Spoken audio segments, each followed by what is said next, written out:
Harper Audio presents The Silver Chair by C.S. Lewis, performed by Jeremy Northam.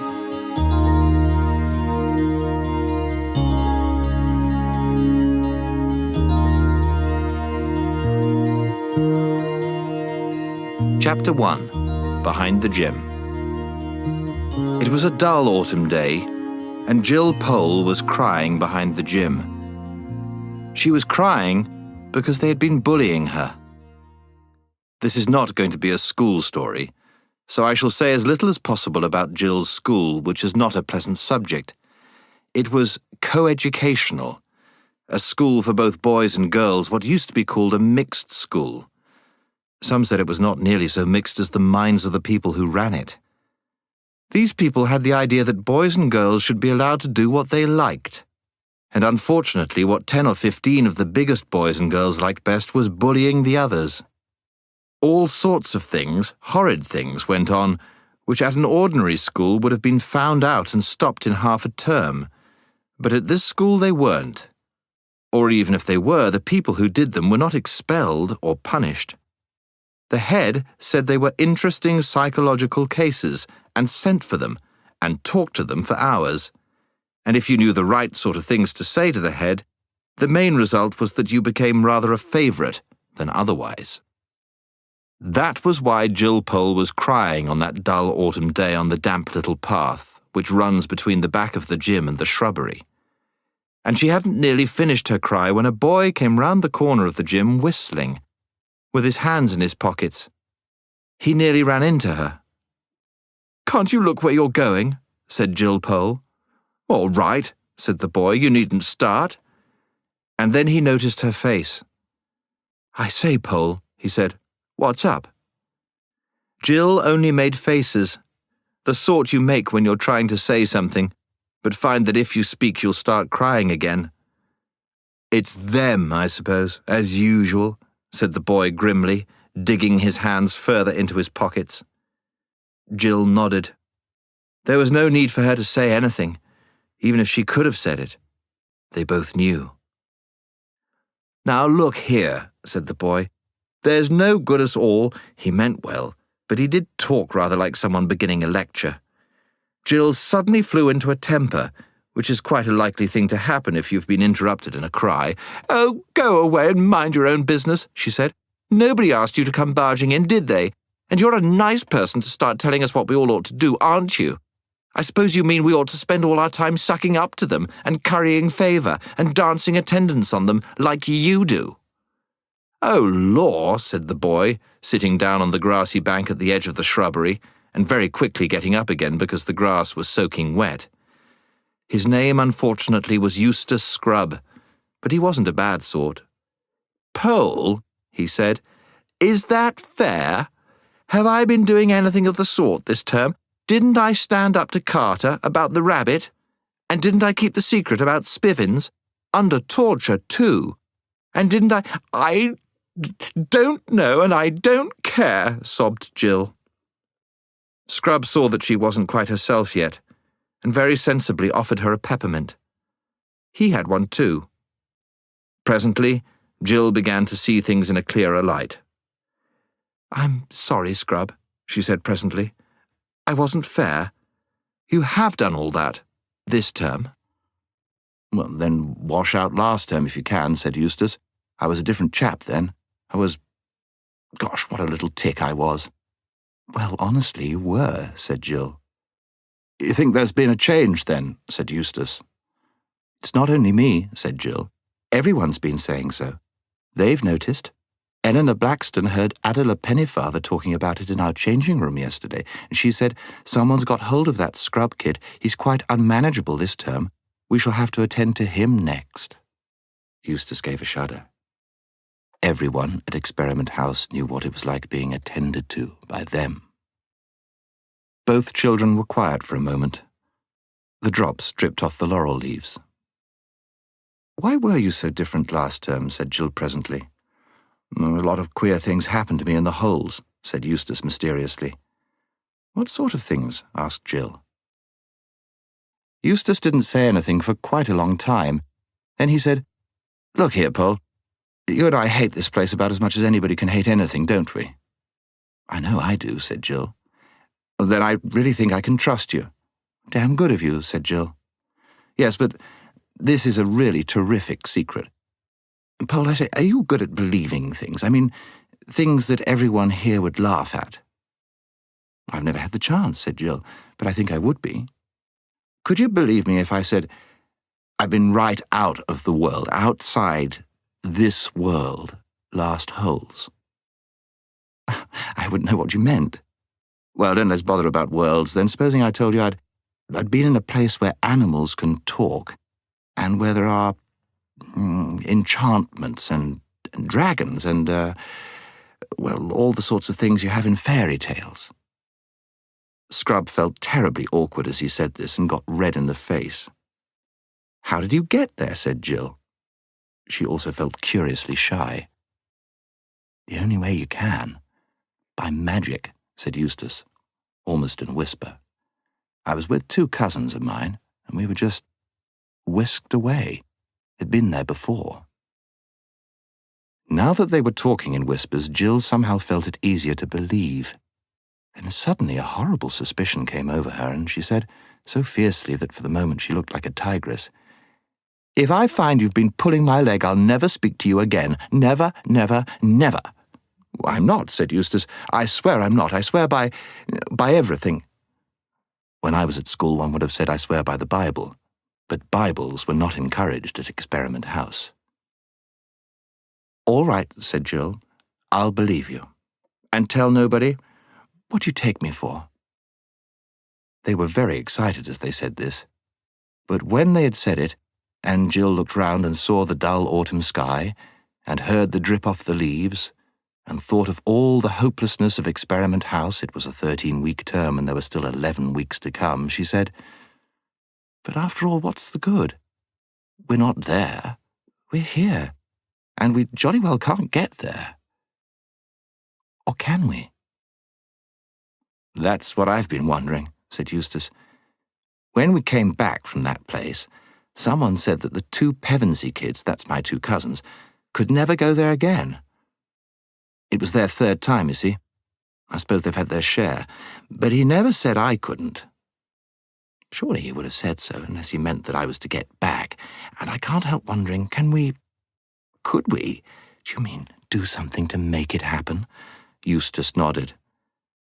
"You mean we might draw a circle on the ground and write things in queer letters in it and stand inside it and recite charms and spells?"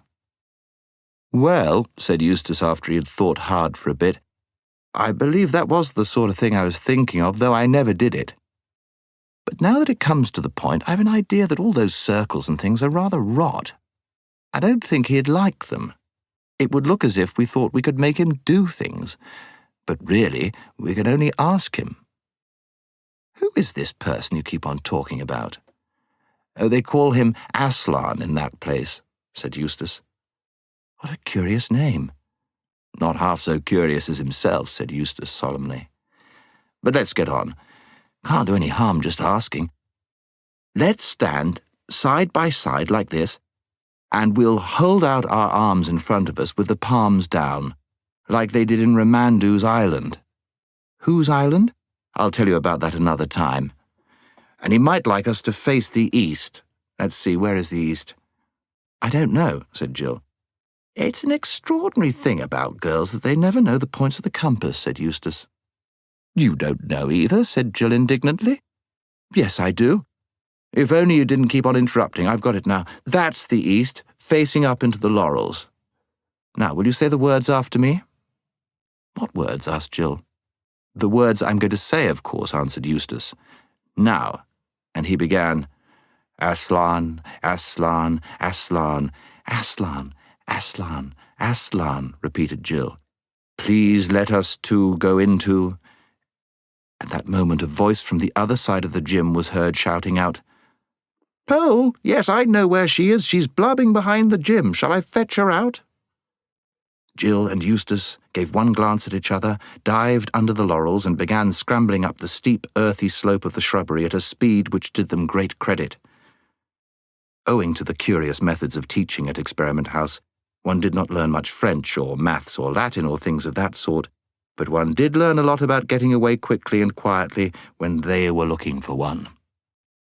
After about a minute's scramble, they stopped to listen, and knew by the noises they heard that they were being followed. "If only the door was open again," said Scrub as they went on, and Jill nodded. For at the top of the shrubbery was a high stone wall, and in that wall a door by which you could get out into the open moor. This door was nearly always locked, but there had been times when people had found it open, or perhaps there had been only one time. But you may imagine how the memory of even one time kept people hoping and trying the door, for if it should happen to be unlocked, it would be a splendid way of getting outside the school grounds without being seen. Jill and Eustace, now both very hot and very grubby from going along bent almost double under the laurels, panted up to the wall, and there was the door, shut as usual. "It's sure to be no good," said Eustace with his hand on the handle, and then, "Oh, by gum!" for the handle turned and the door opened. A moment before, both of them had meant to get through that doorway in double-quick time if by any chance the door was not locked, but when the door actually opened, they both stood stock still. For what they saw was quite different from what they had expected. They had expected to see the grey, heathery slope of the moor going up and up to join the dull autumn sky. Instead, a blaze of sunshine met them. It poured through the doorway as the light of a June day pours into a garage when you open the door. It made the drops of water on the grass glitter like beads, and showed up the dirtiness of Jill's tear-stained face. And the sunlight was coming from what certainly did look like a different world, what they could see of it.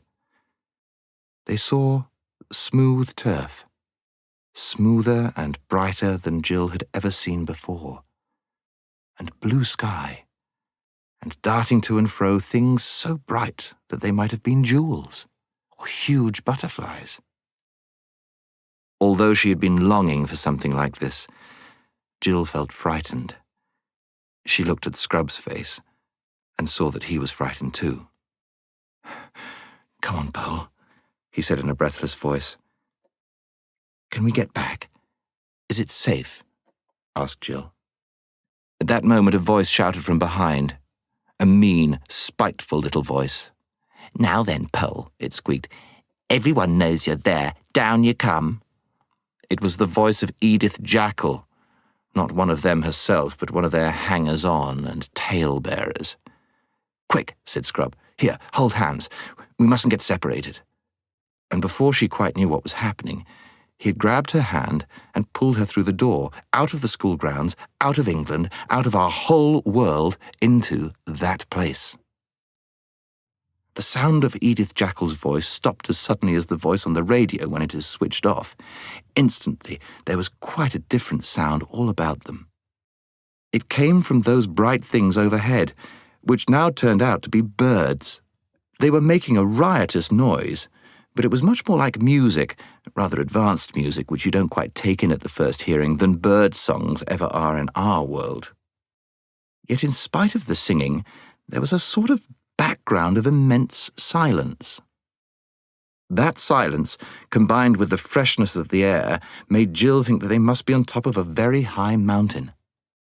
Scrub still had her by the hand, and they were walking forward, staring about them on every side.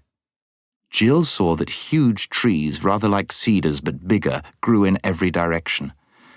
But as they did not grow close together, and as there was no undergrowth, this did not prevent one from seeing a long way into the forest to left and right, and as far as Jill's eye could reach, it was all the same, level turf, darting birds with yellow or dragonfly blue or rainbow plumage, blue shadows, and emptiness. There was not a breath of wind in that cool, bright air. It was a very lonely forest. Right ahead, there were no trees, only blue sky. They went straight on without speaking, till suddenly Jill heard Scrub say, "Look out!" and felt herself jerked back. They were at the very edge of a cliff. Jill was one of those lucky people who have a good head for heights. She didn't mind in the least standing on the edge of a precipice. She was rather annoyed with Scrub for pulling her back. "Just as if I was a kid," she said, and she wrenched her hand out of his. When she saw how very white he had turned, she despised him. "What's the matter?" she said. And to show that she was not afraid, she stood very near the edge indeed, in fact a good deal nearer than even she liked. Then she looked down. She now realized that Scrub had some excuse for looking white, for no cliff in our world is to be compared with this. Imagine yourself at the top of the very highest cliff you know, and imagine yourself looking down to the very bottom, and then imagine that the precipice goes on below that as far again, 10 times as far, 20 times as far. And when you've looked down all that distance, imagine little white things that might at first glance be mistaken for sheep, but presently you realize that they are clouds. Not little wreaths of mist, but the enormous white puffy clouds which are themselves as big as most mountains. And at last, in between those clouds, you get your first glimpse of the real bottom, so far away that you can't make out whether it's field or wood or land or water, further below those clouds than you are above them. Jill stared at it. Then she thought that perhaps, after all, she would step back a foot or so from the edge, but she didn't like to for fear of what Scrub would think.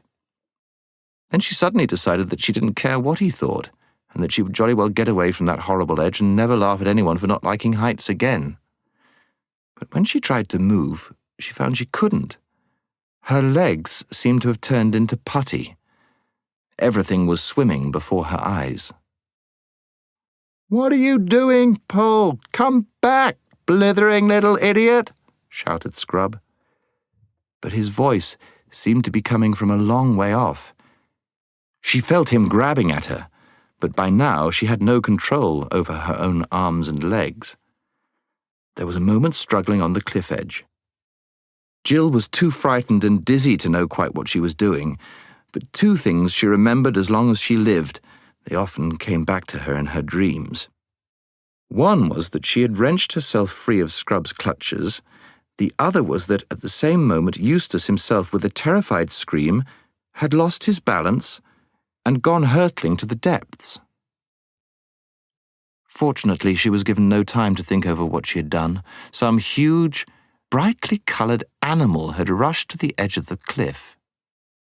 It was lying down, leaning over, and this was the odd thing, blowing. Not roaring or snorting, but just blowing from its wide-opened mouth, blowing out as steadily as a vacuum cleaner sucks in. Jill was lying so close to the creature that she could feel the breath vibrating steadily through its body. She was lying still because she couldn't get up. She was nearly fainting. Indeed, she wished she could really faint, but faints don't come for the asking. At last she saw, far away below her, a tiny black speck floating away from the cliff and slightly upwards.